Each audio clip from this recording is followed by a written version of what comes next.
2025 সালে ভুলে YouTubing start করবেন না। হ্যাঁ, আমি ঠিকই বলছি, 2025 সালে আপনি ভুলে ইউটিউবিং স্টার্ট করবেন না। যদি এই ভুলগুলো আপনার মধ্যেও থাকে তাহলে আপনি 2025 সালটাকেও বরবাদ করতে চলেছেন, যেভাবে আপনি 2024 সালটাকে বরবাদ করেছেন। তবে হ্যাঁ, এখনো সময় আছে আপনার 2025 সালটাকে পরিবর্তন করার। আজকের এই ভিডিওতে আপনার করা এমন কিছু ভুলের কথা বলবো যে এই ভুলগুলোর কারণে এখনো পর্যন্ত আপনি ইউটিউব থেকে কিছু করতে পারলেন না, এবং এই সেম ভুলগুলো আমি 2022-23 সালে করেছিলাম। তো আপনি যদি এখনই এই ভুলগুলো অ্যাভয়েড করা শুরু করেন তাহলে আমি আপনাকে গ্যারান্টি দিয়ে বলতে পারি 2025 সাল হবে আপনার মোস্ট সাকসেসফুল ইয়ার। তো আমাদের সর্বপ্রথম ভুল যেটা 2025 সালে একবারই করা যাবে না, সেটা হচ্ছে আই উইল স্টার্ট টুমরো, অর্থাৎ কাল থেকে শুরু করব। এটা এমন একটা রোগ, এটা শুধু আপনার ইউটিউব ক্যারিয়ার না, আপনার লাইফের 12টা বাজিয়ে দিতে পারে। পরে শুরু করব বা কাল থেকে শুরু করব, এইভাবে বলতে বলতে 24 সাল পার হয়ে গেল, কিন্তু এখনো পর্যন্ত আপনি প্রপার ভাবে কিছুই করতে পারলেন না। শুধু ইউটিউবে না, যে কোনো ফিল্ডে এই অভ্যাসটা বাদ দিতে হবে। মনে রাখবেন, আপনি যেটা কাল থেকে শুরু করবেন এটা অন্যজন আজকেই শুরু করে দিয়েছে, তার মানে সে সব সময় আপনার থেকে এক ধাপ এগিয়েই থাকবে। তাছাড়া আজকের এই ভিডিওতে আমি যে কথাগুলো বলবো আপনি চাইলে এগুলো নোট করে নিতে পারেন। কেন নোট করবেন সেটা ভিডিও শেষে বলবো, কারণ এটা আমার অনেক বড় একটা সিক্রেট। ওকে, আমাদের দ্বিতীয় মিস্টেক যেটা আপনি 2024 সালে নিজের অজান্তেই করেছেন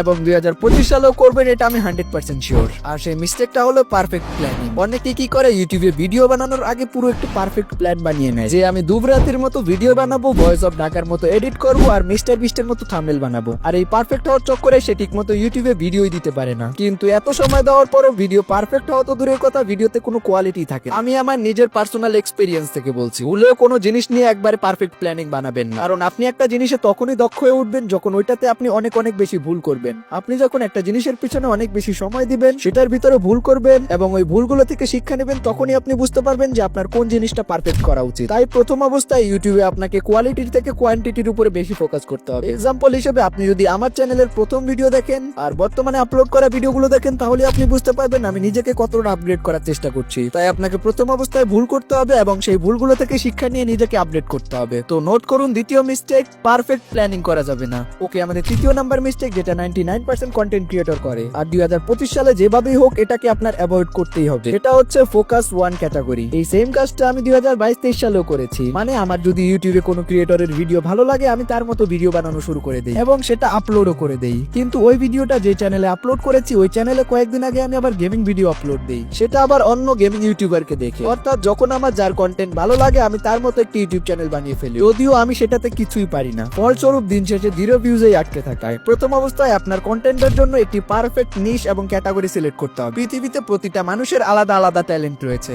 কেউ এন্টারটেইন করতে পারে, আবার আমার মতো নলেজেবল ভিডিও বানাতে পারে, আবার কেউ মুভি এক্সপ্লেন ভালো পারে। আমি তো বানাই এডুকেশন ভিডিও। এখন আমি যদি একটি এন্টারটেইনমেন্ট চ্যানেল খুলি তাহলে সেটাতে আমি ভালো পারফর্ম করতে পারবো না, এটা স্বাভাবিক বিষয়। তাই সর্বপ্রথম এটা খুঁজে বের করুন আপনি কোনটাতে লং টার্মের জন্য ভিডিও বানাতে পারবেন এবং কোনটা নিয়ে আপনার ঘন্টার পর ঘন্টা ভাবতেও বোরিং ফিল হয় না। এমন টপিক নিয়ে নিজের কন্টেন্ট ক্রিয়েশন জার্নি শুরু করলে আপনি খুব তাড়াতাড়ি গ্রো করতে পারবেন। হয়তোবা এটা খুঁজে বের করতে আপনার কিছু সময় লাগতে পারে, অথবা অলরেডি আপনি জানেন যে আপনি কোনটাতে বেস্ট অথবা কোনটাতে আপনি পারফেক্ট ভিডিও বানাতে পারেন। তাহলে অন্য ইউটিউবার কি করছে সেটা দেখা বাদ দেন, কোন ইউটিউবার নতুন কোন টপিকে চ্যানেল খুলে তাড়াতাড়ি গ্রো করে ফেললো এইটার হিসাব রাখা বাদ দেন। কারণ আপনি যদি আরেকজনের গ্রোথ দেখে তার মতো চ্যানেল বানানো শুরু করে দেন তাহলে আপনি নিজের টাইম ওয়েস্ট করবেন। ওকে, আমাদের 4 নম্বর মিস্টেকটি হলো ক্রিয়েট মাল্টিপল চ্যানেল। অনেকেই হয়তোবা একটি চ্যানেল খুলে ভাবছেন এটা মনিটাইজ করে আপনি লাখপতি হয়ে যাবেন, কিন্তু বাস্তবতা হচ্ছে ইউটিউবের অ্যাডসেন্সের ইনকাম খুবই কম। তাই আপনি যদি ইউটিউব থেকে ইনকাম করতে চান আপনাকে মাল্টিপল চ্যানেল ক্রিয়েট করতে হবে এবং ব্র্যান্ডের সাথে কানেক্ট থাকতে হবে। তবে হ্যাঁ, প্রথম অবস্থায় 4-5টা চ্যানেল ক্রিয়েট করা যাবে না। আপনি যখন একটা চ্যানেলে মোটামুটি গ্রোথ দেখতে পাবেন তখন আপনি চাইলে অন্যান্য ক্যাটাগরিতে এক্সপেরিমেন্ট করতে পারেন, তবে তার আগে একটা চ্যানেলে মোটামুটি গ্রোথের মুখ দেখতে হবে। তাছাড়া আবার বর্তমানে রয়েছে ইউএসএ বেস ইউটিউব অটোমেশন। এখানে আপনি বাংলাদেশে বসে বাইরের দেশের অডিয়েন্স টার্গেট করে ভিডিও বানাতে পারেন, আর বাইরের দেশে ইউটিউবের অ্যাডসেন্সের ইনকামও অনেক অনেক বেশি। তাই কোনোদিনও একটা চ্যানেলের উপরে নির্ভরশীল থাকবেন না। ওকে, আমাদের 5 নম্বর মিস্টেকটি হলো বাই মনিটাইজেবল চ্যানেল। এই প্রশ্নটা অনেক সাবস্ক্রাইবারও আমার কাছে করেছে যে আমরা যদি একটি মনিটাইজেশন চ্যানেল কিনে তাতে ভিডিও আপলোড দেওয়া শুরু করে দিই তাহলে কি ভালো হবে? এর উত্তর হলো কোনোদিনও ভালো হবে না। কারণ আপনি যখন একটি মনিটাইজেশন চ্যানেল কিনবেন আপনি জানেন না ওই চ্যানেলের অডিয়েন্স কিরকম ভিডিও পছন্দ করে, বা হয়তোবা ওই চ্যানেলের অডিয়েন্স আপনাকে অ্যাকসেপ্ট নাও করতে পারে। আর আপনি যদি চিন্তা করেন একটি মনিটাইজেশন চ্যানেল কিনলেই আপনার আর্নিং শুরু হয়ে যাবে, তাহলে আপনি এখনো বোকার স্বর্গে বাস করছেন। কারণ ইউটিউব আর্নিং দেয় ভিউজের হিসাব করে, মনিটাইজেশন চ্যানেল দেখে না। তাই 2025 সালে এইসব উল্টাপাল্টা বুদ্ধি মাথা থেকে বাদ দেন। এই ভিডিওতে আমি আপনাকে যে পয়েন্টগুলো বলেছি ওগুলো আপনি আপনার নোটপ্যাডে লিখে রাখেন এবং সেই অনুযায়ী আপনার 2025 সালের একটি রোড ম্যাপ সাজান। নিজের মনের ভিতরে একটা টার্গেট রাখেন যে এই কয় মাসের ভিতরে আমার এই কয় সাবস্ক্রাইবার মাইলস্টোন কমপ্লিট করতে হবে। এর জন্য আপনার যা যা করা প্রয়োজন আপনি করবেন। আমি আশা করব 2025 সালে আপনি যদি এই মিস্টেকগুলো অ্যাভয়েড করে চলতে পারেন তাহলে অবশ্যই আপনি একজন সাকসেসফুল কন্টেন্ট ক্রিয়েটর হবেন। 2025 সাল হোক আপনার কন্টেন্ট ক্রিয়েশনের নতুন এক জার্নি। আপনাদের সবার জন্য অনেক অনেক শুভকামনা রইলো। আর আপনাদের কন্টেন্ট ক্রিয়েটর বানানোর জন্য আমি তো সবসময় আছি। ওকে, আজকের এই ভিডিওটা এই পর্যন্ত। ভিডিওটি ভালো লাগলে অবশ্যই চ্যানেলটিকে সাবস্ক্রাইব করে দিবেন। যেহেতু 2025 সালে আপনি প্রপার ভাবে ইউটিউবিং শুরু করবেন, তাই হয়তোবা আপনি কি কন্টেন্ট নিয়ে কাজ করবেন সেটা নিয়ে বিভ্রান্তিতে পড়তে পারেন। তাই আমি আপনাদের জন্য নিয়ে এসেছি টপ 10 বেস্ট কন্টেন্ট আইডিয়া, যেখানে আমি শেয়ার করেছি 2025 সালে ভাইরাল কিছু ট্রেন্ডিং চ্যানেল আইডিয়া। ওই ভিডিওটা দেখার জন্য এইখানে ক্লিক করুন। দেখা হচ্ছে ওইখানে।